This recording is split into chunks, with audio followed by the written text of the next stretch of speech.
The massive station orbited above Vareth Prime like a steel moon.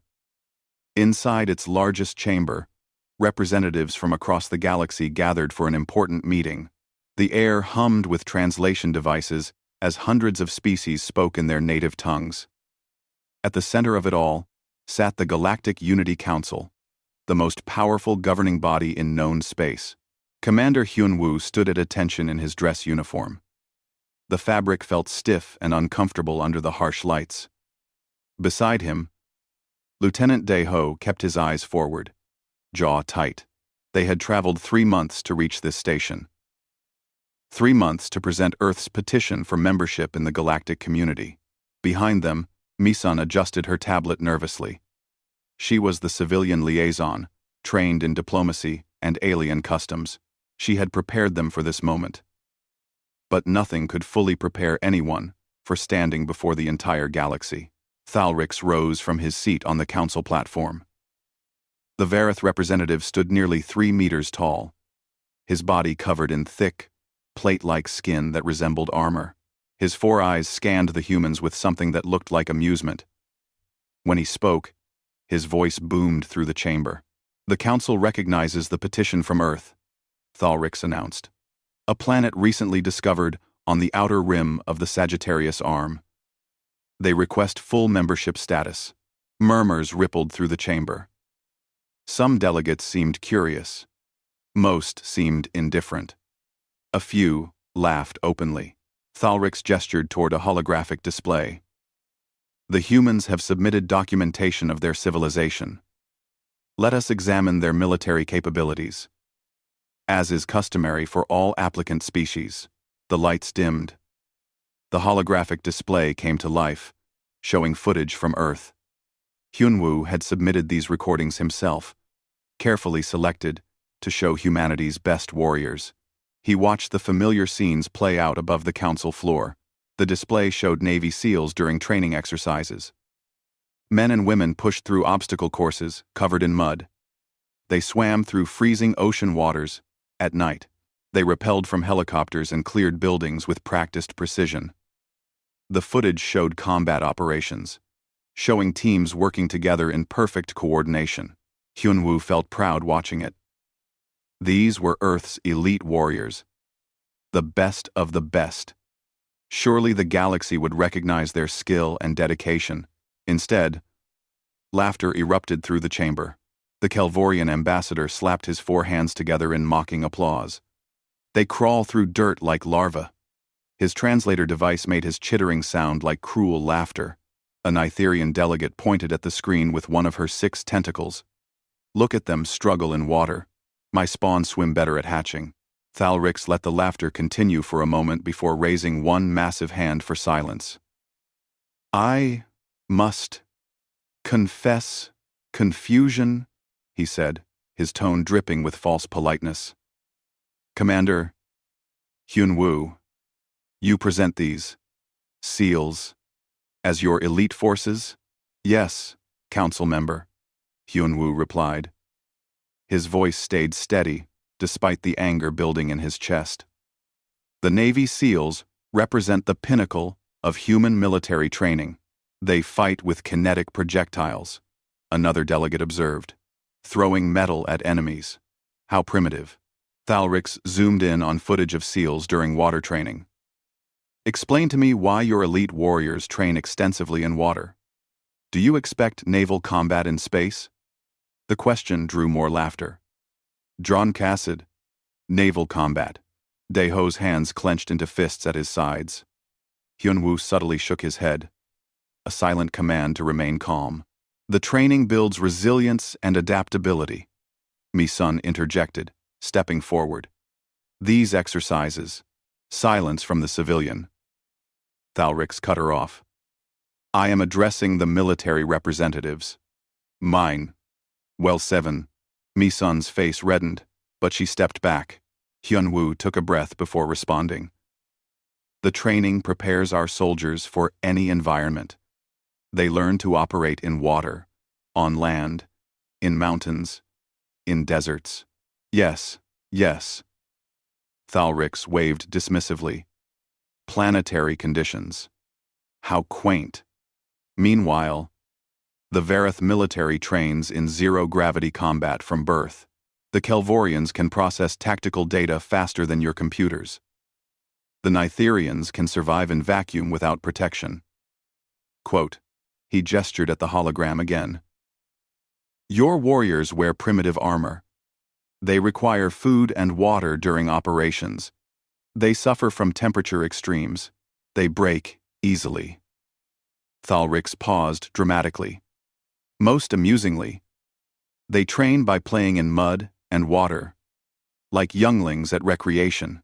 The chamber filled with laughter again. Hyunwoo's jaw worked as he ground his teeth together. Daeho looked ready to say something dangerous. Council member. Hyunwoo said carefully. I respectfully submit that you judge without understanding. Our methods.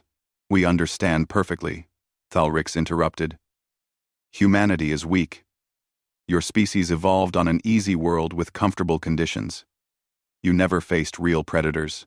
You never developed natural weapons or armor. You compensate with technology and call it strength. A smaller alien delegate chimed in, her voice squeaky but clear. The physical assessments alone disqualify them from serious military consideration. Average height, 1.7 meters. Average mass, 70 kilograms. Fragile skeletal structure. No natural defenses whatsoever. However, Thalrix continued, the galactic unity does not reject applicants based solely on military weakness. Earth shows promise in trade and cultural development. Therefore, the Council will grant provisional membership. Hyunwoo felt no relief at these words. He knew what came next. Earth shall be classified as Military Tier 5, Thalrix declared. Suitable for planetary garrison duty and system patrol only. Earth's forces are explicitly barred from joining the Rapid Response Coalition or participating in joint military operations above Level 3 threat classification, Tier 5. The lowest rating possible. Reserved for species whose military forces were considered barely functional. Furthermore, Thalrix added, a military advisor from the Vareth Empire will be assigned to Earth to help modernize your forces. Perhaps we can teach you to fight like actual warriors, rather than children playing in mud. The gallery erupted in laughter once more. Several delegates stood and applauded, enjoying the spectacle of human humiliation. Mi-sun looked devastated. Daeho's face had gone red with barely suppressed rage. Hyunwoo kept his expression neutral through force of will alone. The council thanks you for your presentation, Thalrix said with obvious dismissal. You may return to Earth and inform your government of their new status. Welcome to the galaxy, humans. Try not to embarrass yourselves further. As they turned to leave, Hyunwoo heard whispers following them through the chamber. Water warriors. Mud crawlers. The weaklings from Earth. They walked through the long corridors in silence. Only when they reached their assigned quarters did anyone speak.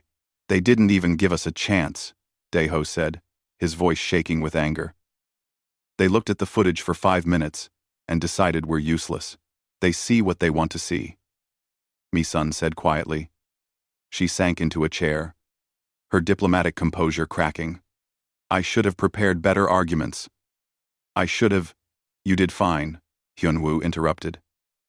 They weren't interested in arguments. They made their decision before we entered that chamber. So what do we do? Daeho asked. Accept being treated like a joke? Hyunwoo walked to the viewport and stared out at the stars. Earth was 3 months away, in the opposite direction. Home felt very far away at that moment. We go home, he said finally. We report to command, and then we train harder. For what? Mi-sun asked. Hyunwoo turned back to face them. His expression was calm, but his eyes burned with determination. For the day we prove them wrong, they think we're weak because they don't understand what makes humans strong. They mock our training without understanding its purpose. They have superior technology, Daeho pointed out. Superior physical attributes. How do we compete with that? The same way SEALs have always competed. Hyunwoo replied. With discipline. with adaptability, with the refusal to quit no matter what. They laugh at mud and water training.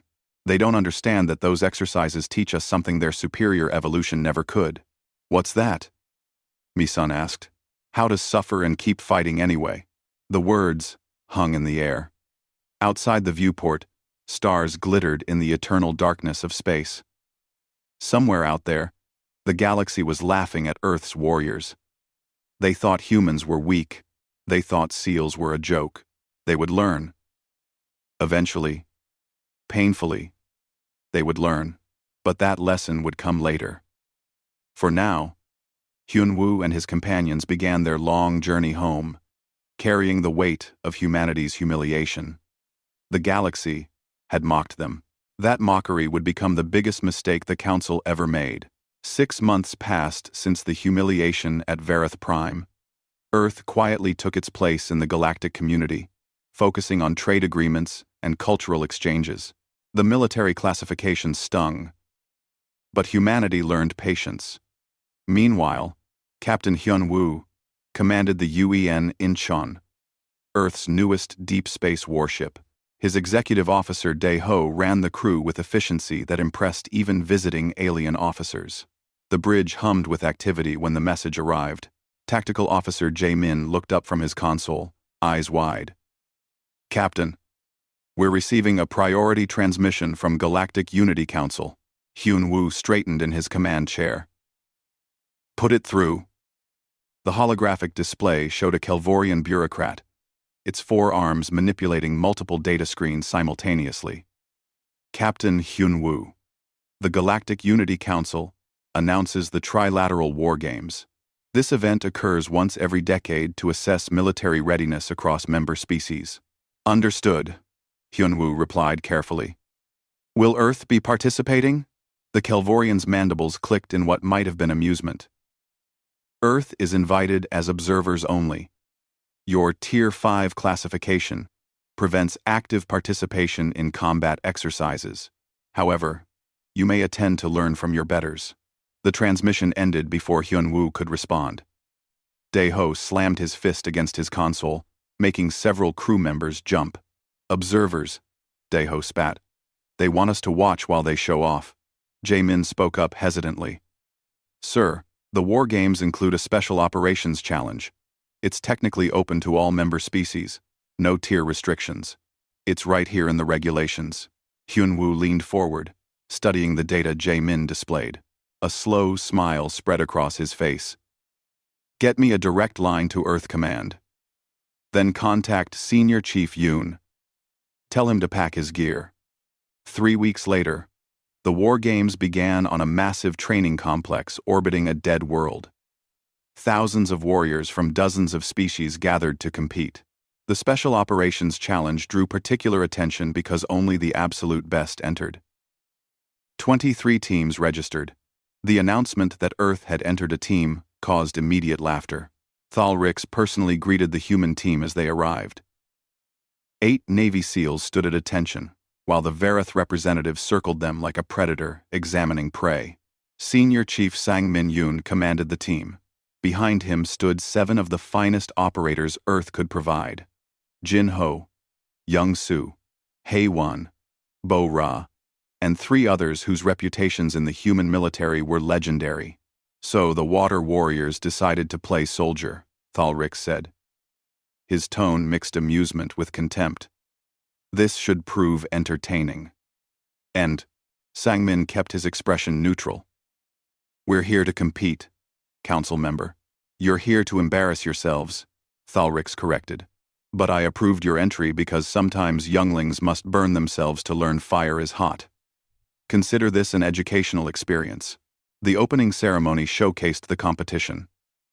Vareth warriors stood 3 meters tall, their natural armor gleaming under the lights. Kelvorian commandos moved with frightening speed, their 4 arms handling weapons in impossible combinations. Nitherian void specialists demonstrated their ability to survive vacuum exposure. Other species showed equally impressive capabilities. Then the humans took the field for inspection. They looked small, fragile, unremarkable. The crowd whispered and laughed. How could these soft creatures compete against beings evolved for combat? The challenge began at dawn. Teams deployed to a simulated hostile world, where they must infiltrate an enemy stronghold, extract intelligence, and escape. The scenario was designed to be brutally difficult, testing every aspect of special operations: stealth, combat, problem-solving, endurance, and teamwork. The Vereth team went first. They relied on brute force, smashing through obstacles, and overpowering opposition through superior strength. Their time was respectable, but not exceptional. The Kelvorians used advanced technology and their processing speed to identify optimal routes. They performed well, but triggered several alarms. The Nitherians struggled with the environmental hazards built into the course. Then came the human team. Sangmin led his SEALs into the simulation zone. Observers watched through remote cameras as the team vanished into the terrain within seconds. Unlike other teams that announced their presence, the humans seemed to dissolve into shadows. The stronghold sensors picked up nothing. The defensive systems remained quiet. Minutes passed with no sign of the human team. Some observers thought they had gotten lost or given up. Then, alarms suddenly blared throughout the stronghold. But they came from inside the facility. Somehow, the humans had penetrated deep into the complex, without detection. What happened next shocked everyone watching. The SEALs moved through the stronghold like ghosts. They used the environment itself as cover. Where other teams fought through choke points, the humans found alternative routes through maintenance shafts and service corridors.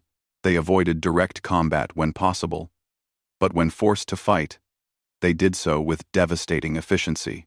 HFY demonstrated marksmanship that seemed impossible. She neutralized targets at ranges that should have been beyond human capability.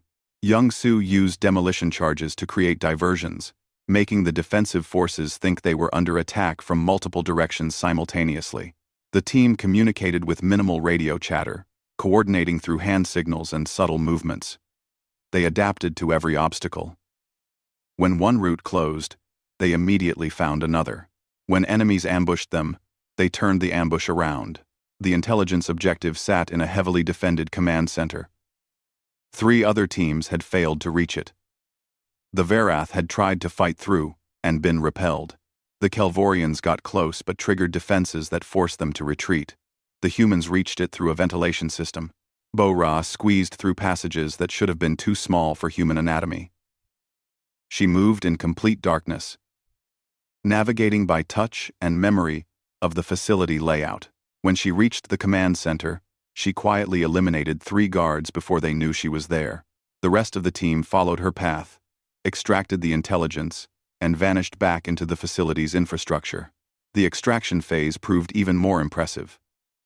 With alarms blaring and defensive forces fully mobilized, the SEALs had to escape through a hostile environment.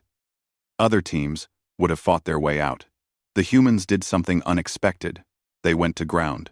For 2 hours, they hid within the stronghold itself, while search parties passed within meters of their positions. They used camouflage, misdirection, and absolute discipline to remain undetected. When the search parties began to disperse, the SEALs moved to the extraction point in a coordinated rush that caught defenders completely off guard. The final time appeared on the scoreboard. 3rd place overall, ahead of 12 other species teams, including several from higher military tier classifications. The crowd fell silent. Then arguments erupted. The humans must have cheated. The simulation must have malfunctioned. There was no way those small, weak creatures could outperform established warrior species. The judges reviewed every second of footage. They found no violations. The humans had simply been better. That evening, the galactic military community gathered for a reception. Sangmin and his team entered to stares and whispers. Some aliens looked angry. Others seemed confused. A few appeared thoughtful. Kexton, war leader of the Verath contingent, approached the human group. He had commanded the Verath team that finished 5th. His expression was unreadable, as he towered over Sangmin. "Your tactics were unlike anything I have seen.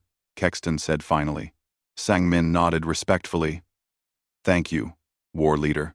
That was not a compliment. I do not understand what you did or how you did it. We trained for this, sir. Years of training for exactly this type of mission. But you are weak, Kexton said, confusion clear in his voice. How did you defeat teams with superior physical capabilities? Bo-Ra spoke up quietly. Because physical capability isn't everything. War leader. Our training teaches us to think, to adapt, to use what we have rather than wishing for what we don't. You hid for 2 hours, a Kelvorian officer interjected accusingly. That is cowardice, not courage. Jin-Ho turned to face the speaker. Is it cowardice to choose the smart option over the proud option? We completed the mission. That's what matters. You fight without honor, the Kelvorian insisted. We fight to win, Sang-min replied simply. Honor doesn't mean much. If you're dead, and the mission failed. The conversation spread throughout the reception. Some aliens remained dismissive, insisting the humans had gotten lucky. But others began asking questions.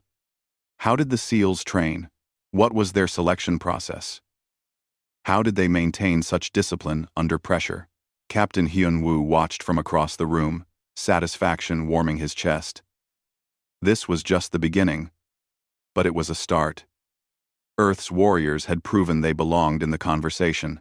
Thalrik stood at the bar, drinking something that steamed and smelled like sulfur. His expression was dark as he watched the humans receive attention and respect. This was not supposed to happen. The water warriors were supposed to fail and slink home in humiliation. Instead, they had succeeded. Worse, they had made it look easy. Jae-min approached Hyun-woo quietly. Sir, I'm monitoring galactic military channels. The chatter about our team is significant. Several species are requesting detailed briefings on SEAL training methods. Good, Hyun-woo replied. Let them ask. Let them wonder. Let them start to understand that humans aren't weak. We're just different. Across the room, Sang-min accepted a drink from a Nitherian officer who seemed genuinely impressed. The barrier was breaking. Slowly, painfully, but breaking nonetheless. Earth's warriors had taken their first step toward respect. The galaxy was beginning to learn that mocking the SEALs had been a mistake. Soon, they would learn just how big a mistake it truly was. The celebration from the war games lasted exactly 3 weeks. Then, everything changed. Captain Hyun-woo was reviewing supply manifests when the priority alert screamed through his ready room. He reached the bridge in seconds, where Jae-min stood frozen at his tactical console. Face pale. Report, Hyun-woo commanded. Sir, long-range sensors detected a massive fleet entering the outer rim. Configuration matches historical data from 200 years ago. Jae-min's voice shook slightly. It's the Krelith swarm. The name sent ice through Hyun-woo's veins. Even Earth had heard the stories. The Krelith were a hive-minded species that the galaxy had driven to the outer darkness centuries ago. They consumed everything in their path, turning entire worlds into breeding grounds for their endless warrior drones. Get me Galactic Command, Hyun-woo ordered. Now, the response came within minutes. Not a communication, but orders. All military vessels were to return to core space immediately. The Council was convening emergency sessions. By the time the UEN Incheon reached Verith Prime, the situation had worsened dramatically. Bespin VII, an outer colony world, had gone silent. When scout ships investigated, they found nothing but ruins, 15,000 civilians dead within hours. The Krelith had not bothered with occupation or negotiation. They had simply destroyed everything. The council chamber looked different now. Gone was the casual arrogance and political posturing. Fear hung in the air like smoke.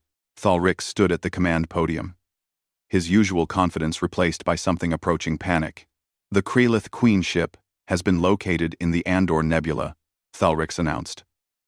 Long-range scans show at least 200 support vessels and estimated warrior drone count in the millions. They are moving toward more populated systems. A Kelvorian admiral stepped forward. I propose we establish defensive positions around core worlds. Pull back all forces and create fortress lines they cannot penetrate. That means abandoning 37 colony worlds. Another delegate objected. Billions of civilians left to die. Better than risking our core populations, the Kelvorian countered. We cannot fight the Krelith on their terms. They breed faster than we can kill them. Our only option is strategic defense. The debate raged for hours. Every proposal involved sacrifice. Pull back to core worlds. Establish defensive lines. Prepare for a long war of attrition. Nobody suggested actually stopping the Krelith. Hyunwoo sat in the observers section, listening to species after species accept defeat before the battle even started. Finally, he could stay silent no longer. Council, may I speak? Thalrix looked annoyed but nodded. The human observer may address the council. Hyunwoo stood, aware of hundreds of alien eyes on him. What if we don't need to fight the entire swarm? The Krelith are hive-minded. Kill the queen, and the drones lose coordination. They become animals, instead of an army. Brilliant observation, Thalrix said sarcastically. And how exactly do you propose we reach the queen? She sits in the center of that fleet, protected by millions of warriors. Any force large enough to fight through those defenses would be detected long before reaching the target. Unless the force is small, Hyunwoo replied. Small enough to slip through undetected. Trained specifically for this type of impossible infiltration mission. The chamber fell silent as understanding dawned. Then, laughter erupted. Not amused laughter this time, but bitter, desperate laughter born of fear. You're suggesting your SEALs, the Kelvorian admiral said. Captain, this isn't a training exercise with safety protocols. This is actual warfare against an enemy that has evolved for nothing but combat. I'm aware of the risks. Your team placed third in the war games, Thalrix pointed out. Impressive for humans, certainly. But the Krelith are not a simulation. One mistake means death. Your people are too fragile for this mission. Dae-ho, sitting beside Hyunwoo, spoke up. With respect, council member, you called us too fragile to compete in the war games. We proved you wrong then. The war games were a controlled environment, Thalrix shot back. This is different, but doubt had entered his voice. Other delegates began whispering among themselves. The idea was insane, but it was also the only offensive option anyone had suggested. Another colony fell while they debated. Then another. The Krelith moved with terrifying speed, consuming everything in their path. The political pressure mounted. Defensive positions were one thing, but watching colonies die while doing nothing else was political suicide for the council members. Finally, a compromise emerged. The SEALs would be part of a coalition strike force. Multiple species teams would participate, with experienced warriors leading and humans in support roles. If the mission succeeded, credit would be shared. If it failed, well, the humans would die first anyway. Hyunwoo accepted the terms immediately. He knew the reality. The other species would treat this as a suicide mission, with humans as expendable scouts. But it gave Earth's warriors a chance to prove themselves in the most critical moment possible. Within 72 hours, SEAL Team 7 deployed to the UN Incheon. Senior Chief Sang Min Yoon arrived with his team and several new faces. Chief Tae Yang, a technical specialist who could hack any system. Petty Officer Ji Woo, a medic trained for combat trauma. Others with specialties ranging from demolitions to communications. The Coalition Command assigned them a handler. Commander Subin arrived via shuttle, her uniform crisp despite the long journey. She was former SEAL herself, now working with Naval Special Warfare Development Group. Her reputation preceded her. 3 combat tours, 2 medals for valor, and a mind sharp enough to plan operations that seemed impossible. Captain Hyun-woo, Subin said, saluting. Commander Subin, reporting as ordered. Welcome aboard, Commander. You understand the mission parameters? Infiltrate Krelith-controlled space, reach the Queen ship, eliminate the target, extract our people alive. Subin smiled grimly. Simple, right? The strike force assembled over the next week. 12 human SEALs, 15 Vareth shock troopers, led by war leader Kexton, 10 Kelvorian commandos, 5 Nitherian void specialists, 42 warriors total, tasked with killing a queen protected by millions of drones. The tension in the briefing room could be cut with a knife. Kexton stood at one end, massive and intimidating. The Varath clearly considered themselves the real military force. The humans were barely tolerated guests. When combat begins, humans stay behind our lines, Kexton announced. Your fragile bodies cannot withstand direct combat with Krelith warriors. We will handle the fighting. You provide support functions only. Sang-min stood slowly. With respect, war leader, we're trained for exactly this type of operation. We should be integrated into the assault teams, not held back. You placed third in the war games, Kexton acknowledged. Against simulations. The Krelith are real. They will tear you apart. They can try, Jinho muttered quietly. The planning sessions grew heated. Every alien species wanted to lead. Every team thought their way was best. The humans listened, observed, and quietly developed their own assessment of the situation. Subin pulled Hyun-woo aside after one particularly frustrating meeting. Captain, the coalition is going to get everyone killed. They're planning a direct assault on the Queen ship, conventional tactics against an enemy that outnumbers them 1,000,000 to 1. What's your recommendation? Let them plan their assault. Meanwhile, we plan our infiltration. When their conventional approach fails, we'll already be inside. It was risky. It meant essentially running 2 separate operations. But Hyun-woo trusted Subin's judgment. Make it happen. The strike force departed 3 days later. 3 stealth transports, carrying 42 warriors, into the deadliest space in the galaxy. The journey would take days through territory controlled by an enemy that killed everything it found. On the transport, Kexton made his contempt clear. Stay out of our way when the shooting starts, water warriors. Real soldiers are about to show you how warfare is conducted. Sang-min met the war leader's eyes calmly. We'll do our jobs, sir. You do yours. The first day of travel passed in tense silence. The transports ran dark, power at minimum to avoid detection. The cramped conditions wore on everyone, except the SEALs. They used the time to drill, to check equipment, to mentally prepare. The aliens found their routines strange but disciplined. On day 2, a Krelith patrol passed within sensor range. The transports cut all power, becoming dead metal drifting in space. For 7 hours they sat in darkness and freezing temperatures. The Varath struggled with the cold. Their thick armor-like skin provided poor insulation. The Kelvorians' enhanced metabolism made them burn through reserves quickly. The humans endured. This was nothing compared to training exercises in Arctic waters or desert environments. They had spent careers learning to suffer in silence. When power finally returned, Kexton stared at the human team with new eyes. You did not complain once. Complaining doesn't change anything, Sang-min replied simply. So we don't waste energy on it. Day 3 brought them to the edge of the nebula. Long-range scans showed the Queen ship ahead, massive and terrible. Around it, hundreds of smaller vessels formed a defensive sphere. Between those vessels, millions of warrior drones patrolled in organized patterns. The coalition commanders studied the scans in silence. The reality of what they faced finally sunk in.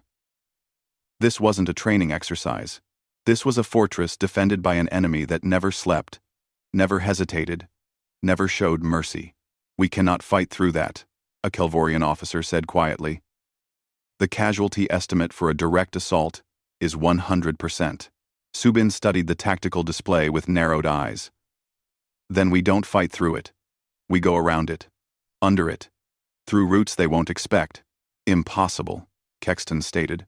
Any approach will be detected. Not if we're patient enough. Subin countered. She pointed at the nebula's interference patterns. The nebula disrupts their sensors. If we approach slowly, in powered-down suits, drifting like debris, we might reach the hull, undetected. That's insane, the Kelvorian officer protested. 4 hours in dead suits? No maneuvering capability? If something goes wrong, you're dead. Subin turned to her SEAL team. Who's willing? Every hand went up immediately. Not after discussion or consideration. Immediately and without hesitation. Kexton stared at them in disbelief. You're volunteering for what amounts to suicide. Ma. No, sir, Haywon replied quietly. We're volunteering for the mission. There's a difference. The decision was made. 12 Navy SEALs would attempt the impossible, while the coalition forces waited at the nebula's edge as backup. The aliens watched in stunned silence as the humans prepared for what most considered a suicide mission. Senior Chief Sang-min checked his infiltration suit one final time. The suit was designed for space operations, with minimal life support and no propulsion systems. For the next 4 hours, it would be a coffin that hopefully kept him alive. Final equipment check, Sang-min ordered. His team moved through their procedures with practiced efficiency. Every SEAL verified. Every backup system tested. Every weapon secured. They had done this 1,000 times in training, but never for real. Never with these stakes. Commander Subin moved among her team, checking each operator personally. Remember, no active sensors once you launch. No communications, except emergency laser link. You drift in, you stay dark, you survive. Hoo-ah, came the quiet responses. Kexton approached Sang-min as the launch time neared. The massive Verith warrior looked troubled. Human, I do not understand your species. You know this plan is nearly impossible. You know the odds of survival are minimal. Yet you proceed anyway. AT&Ts. Verith warrior, Sang-min sealed his helmet before answering. War leader, someone has to do the impossible. Might as well be us. It's what we trained for. Your training cannot prepare you for 4 hours in a dead suit in hostile space. Actually, sir, it can. And did. Sang-min checked his oxygen levels one last time. We've trained in conditions that would kill most species.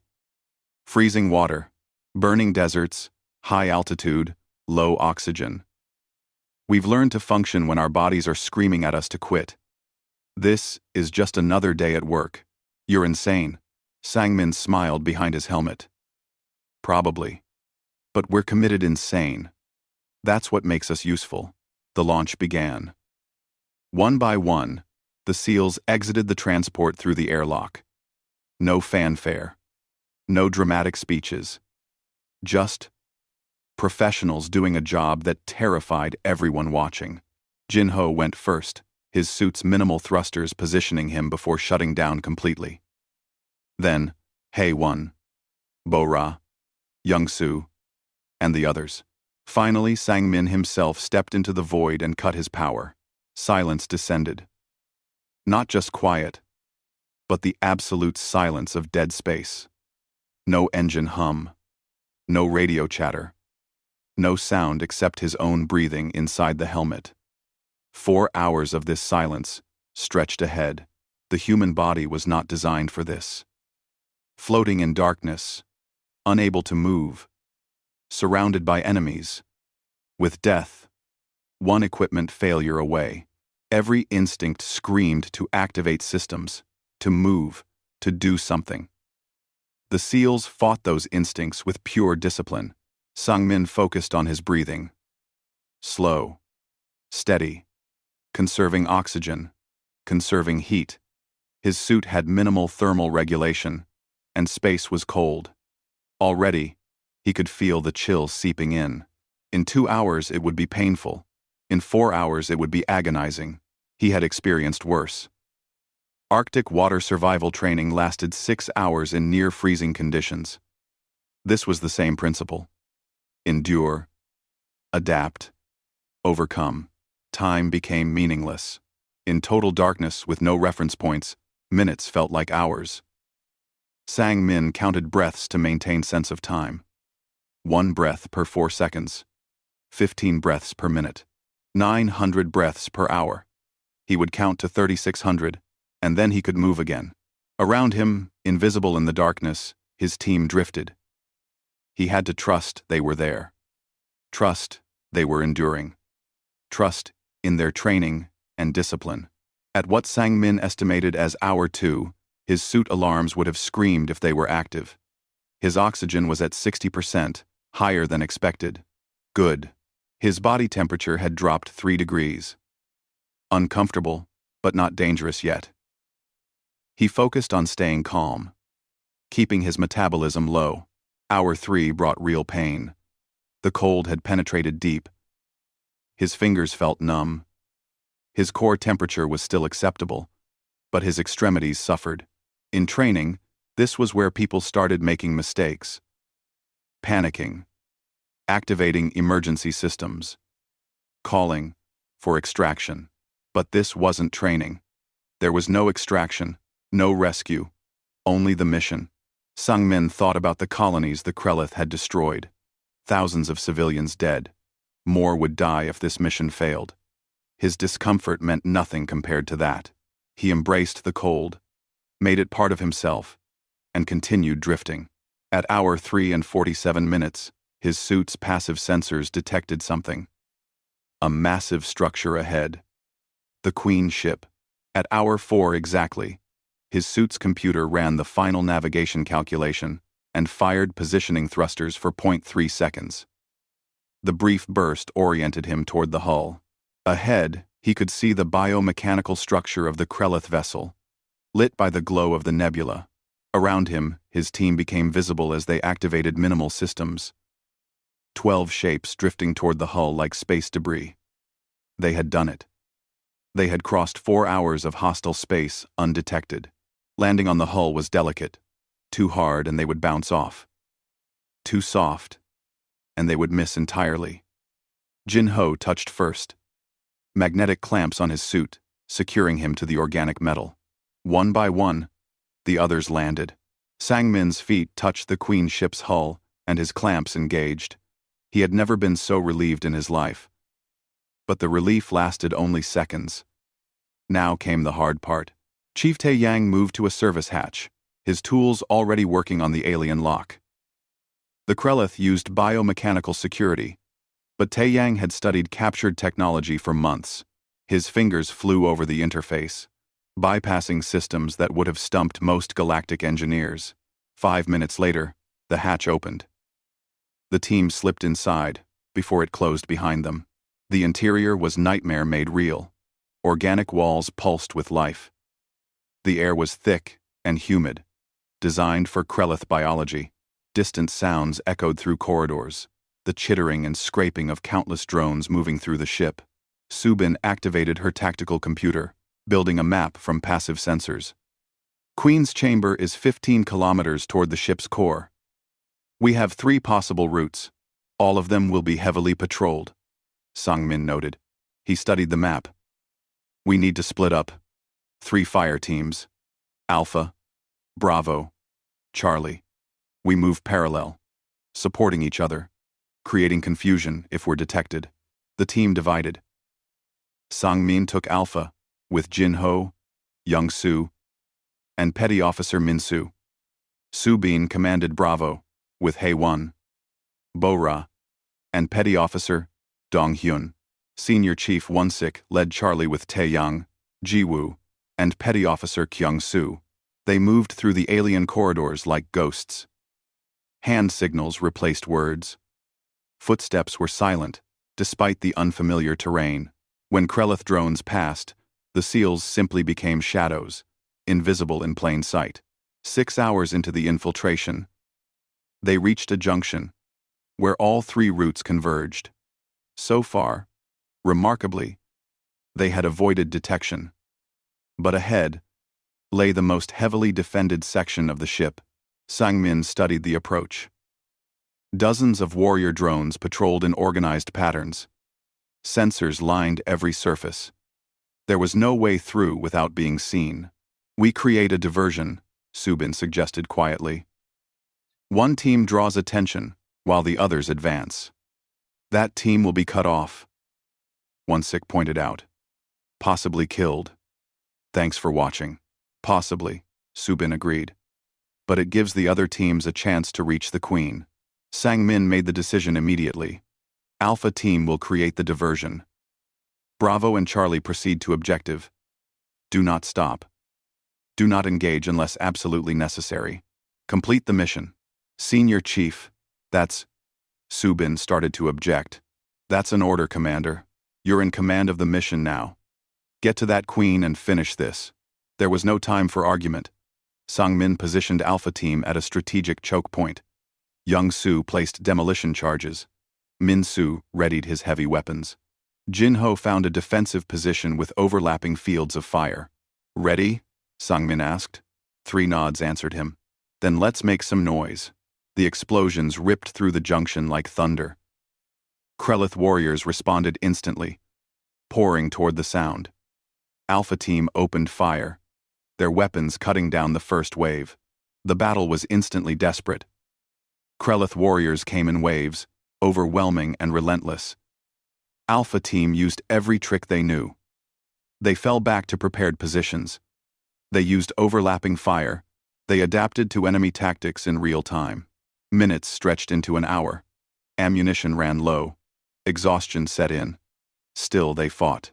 Meanwhile, Bravo and Charlie teams advanced through now undefended corridors. The diversion worked perfectly. Every warrior drone in this section had redirected to Alpha's position. They reached the Queen's chamber 97 minutes after Alpha's attack began.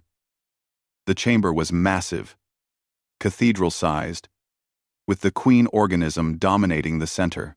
She was terrifying, beautiful in an alien way, and absolutely critical to the swarm's survival.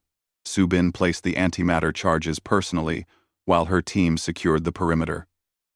Taeyang armed them with a remote detonator. They had 90 seconds before charges would detonate automatically. Back at the junction, Alpha Team was down to its last magazines. Sang-min bled from wounds across his body. Jin-ho's arm hung useless. Young-soo and Min-soo were barely standing. "Alpha, Bravo." Subin's voice came through comms. "Charges set. 90 seconds to detonation."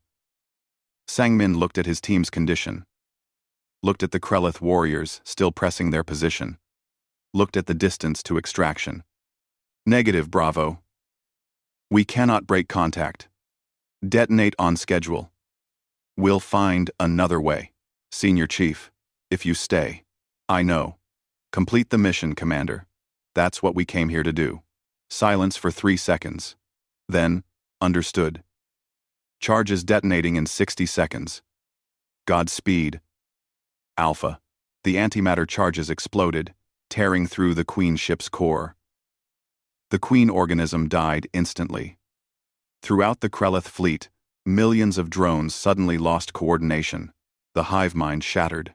Outside the nebula, the Coalition fleet saw the Krelith forces become disorganized chaos. Ships drifted. Warriors stopped attacking. The Admiral immediately ordered full assault.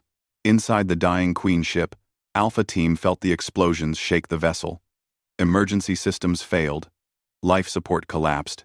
The Krelith warriors around them suddenly became confused, lost without the Queen's direction. "Move!" Sang-min ordered.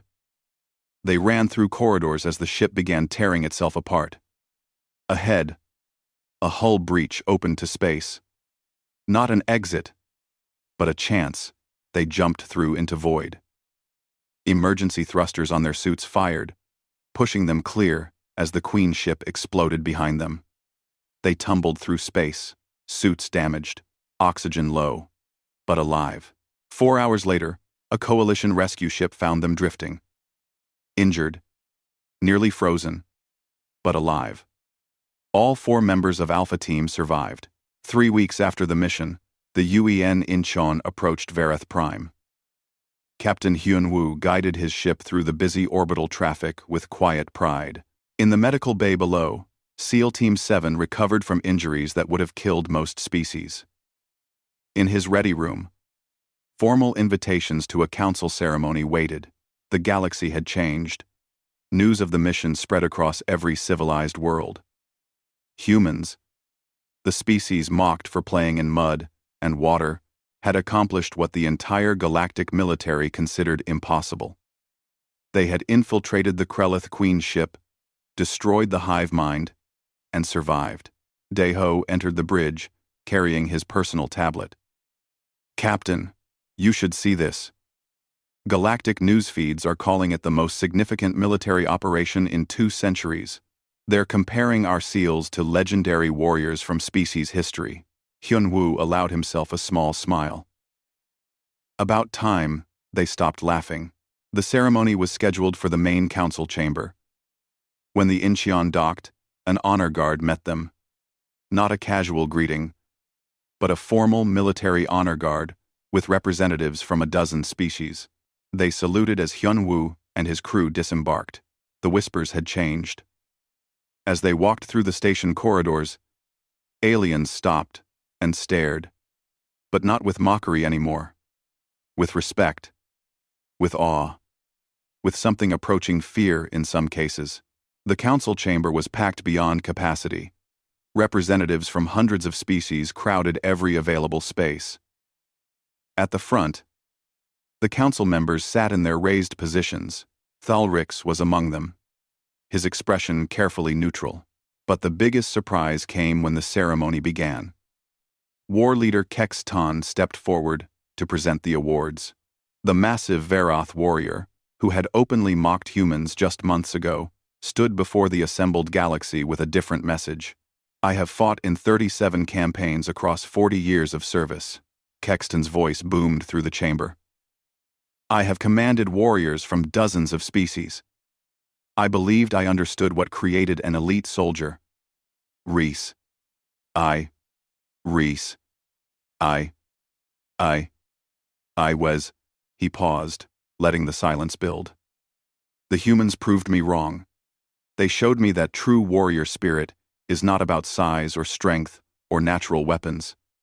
It is about will, about discipline, about refusing to accept failure even when every rational being would surrender." One by one, the SEAL team members were called forward. Sangmin went first, still limping from injuries sustained in the Queen ship. His uniform bore the Star of Unity, the highest military honor the galaxy could bestow. Jinho followed, his arm in advanced healing wraps. Bora stepped forward with her head held high, her eyes bright despite the pain she had endured. Each member received their medal. Each received a standing ovation that shook the chamber. These were the warriors who had saved the galaxy when everyone else had given up. But Kexton was not finished. He turned to face Thalrix directly. "Council member, Thalrix, do you recall your words about Earth's military? About water games and primitive training?" The chamber fell silent. Thalrix stood slowly, his 4 eyes fixed on Kexton. The tension was palpable. "I remember," Thalrix said finally. "I spoke in ignorance. I judged without understanding. I saw weakness where I should have seen different strength." He descended from the council platform, something no sitting council member had done during a formal ceremony in living memory. He approached the assembled SEAL team and performed the Varath salute, a gesture reserved for the highest warriors. "You fought in darkness where none could see. You endured conditions that would destroy most species. You completed a mission that every tactical computer rated as impossible." Thalrix's voice carried genuine respect. "I was wrong to mock you. Your SEALs are not primitive. They are refined to a degree I failed to recognize."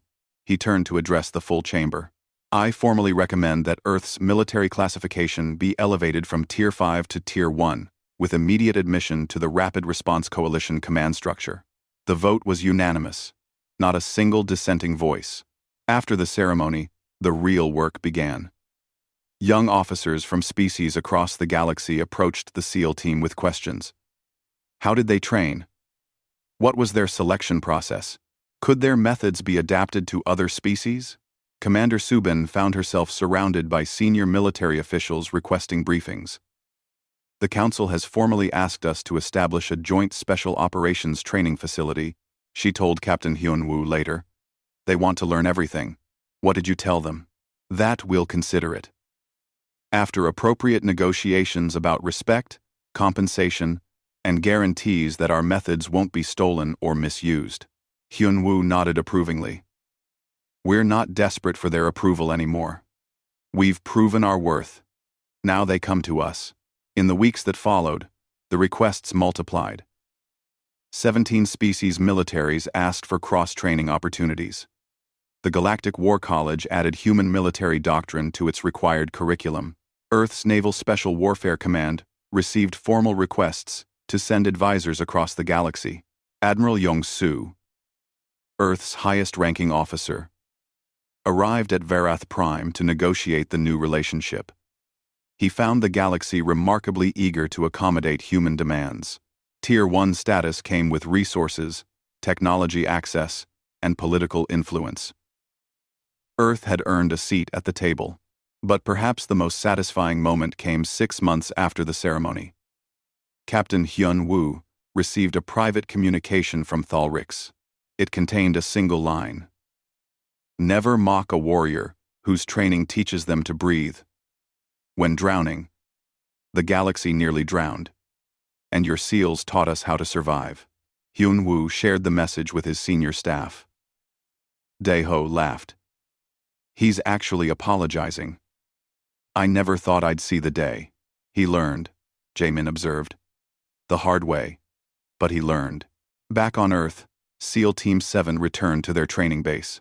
A massive celebration waited, with media coverage and government officials eager to honor the heroes.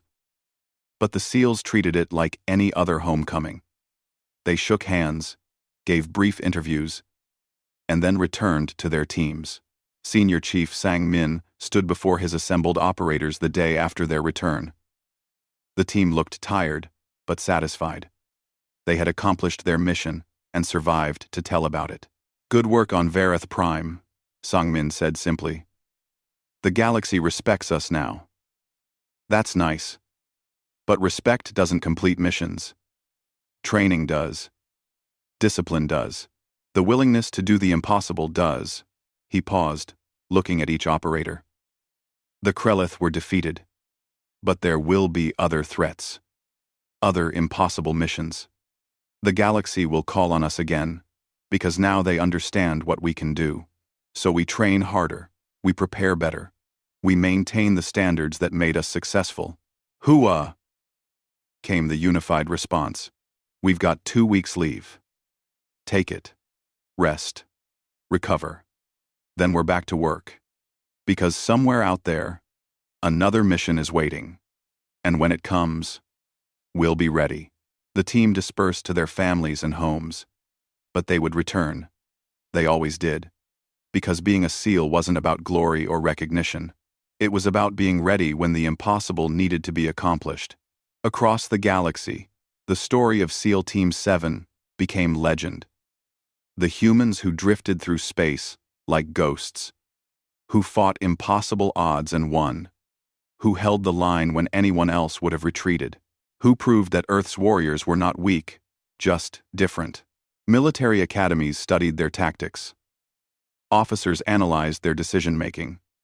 The silent professionalism of human special operations became a standard that other species tried to match.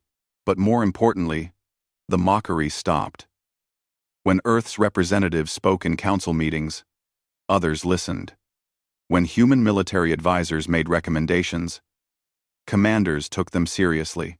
The species that was laughed at for playing in water and mud had become one of the most respected military powers in the galaxy.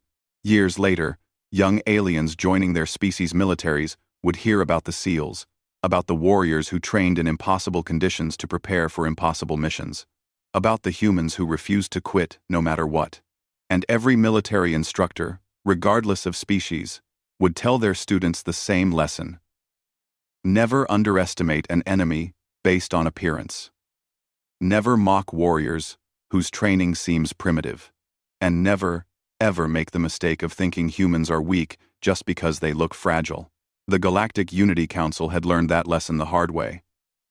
They mocked the Navy SEALs and called it entertainment. They dismissed human capability and called it wisdom. They laughed at training methods they didn't understand. Then, the Krellith returned. Then the galaxy needed heroes. Then 12 humans did what thousands of alien warriors considered impossible. The mockery became the biggest mistake the galaxy ever made. And the consequences of that mistake echoed across the stars, changing galactic civilization forever. In the training facilities on Earth, a new generation of SEALs ran through mud under pouring rain. They swam in freezing ocean water at midnight. They carried heavy logs, while instructors screamed at them. To an outside observer, it looked primitive, brutal, unnecessary. But those young warriors understood what the galaxy had learned. They weren't training to look impressive. They weren't learning to fight in comfortable conditions. They were preparing to accomplish the impossible when the galaxy needed them most. Because that's what SEALs do. They train harder than anyone thinks necessary. They prepare for situations no one expects. They maintain standards that others consider unreasonable. And when the galaxy mocks them for playing in water and mud, they simply smile and keep training, because they know what the galaxy learned.